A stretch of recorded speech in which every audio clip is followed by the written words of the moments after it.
Moments exhibit that we participated in as a class was really part of a whole festival called Moments that stretched 4 or 5 blocks of 25th Street.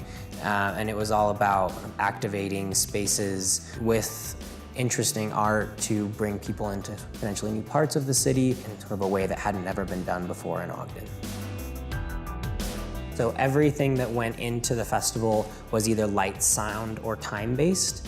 And those elements were chosen very intentionally, partly in an attempt to sort of bring people into these areas and realize that they are much safer than they feel, and that they're actually a very welcoming part of the community. Introducing light was a way we were able to do that. Additionally, I chose light because I think it's an interesting medium to try to experiment with. I've never heard of a sculpture class, especially at a beginning level, focusing on light as a medium, and so I just wanted to see what happened when we did that. One of the cool things about light is it immediately draws you in. We like to think we're more sophisticated than a bug, but we really almost aren't, right? Like, we see light, especially in an art setting, and it really does draw us in. So it was challenging, I think, for people to wrap their head around at first, and we did a lot of prototyping and experimenting. I had a box full of various battery-powered light things that they got to be able to play with for the first couple of days. And then as they started realizing the positive and unique qualities of light as a visual tool, I think they embraced that really well and were able to create some great pieces because of it.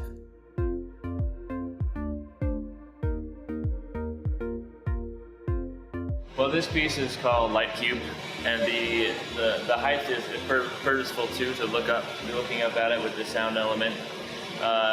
Just sort of get a sense of euphoria, to something peaceful, like a celestial figure. All this semester, my projects have basically revolved around a cube, a geometric shape, so I thought may as well finish it off with a large one.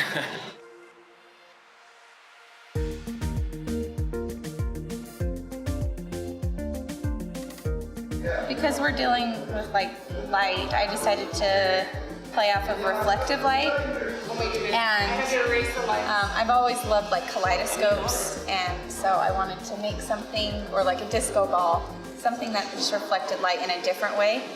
So it kind of gives the illusion of like a disco ball once it's up against a wall. I think it reflects myself because I've always been very fun and outgoing and kind of crazy and all over the place and a little unpredictable.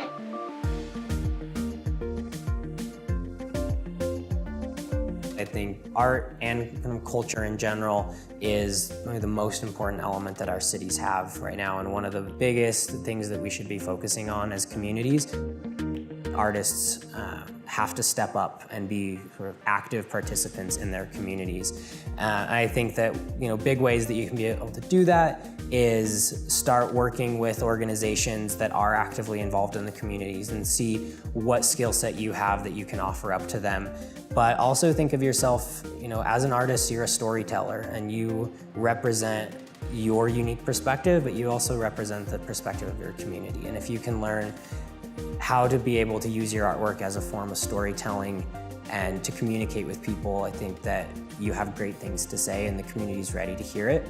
And if you can figure that out, you will absolutely bring people together. And I think that's a huge benefit to our communities.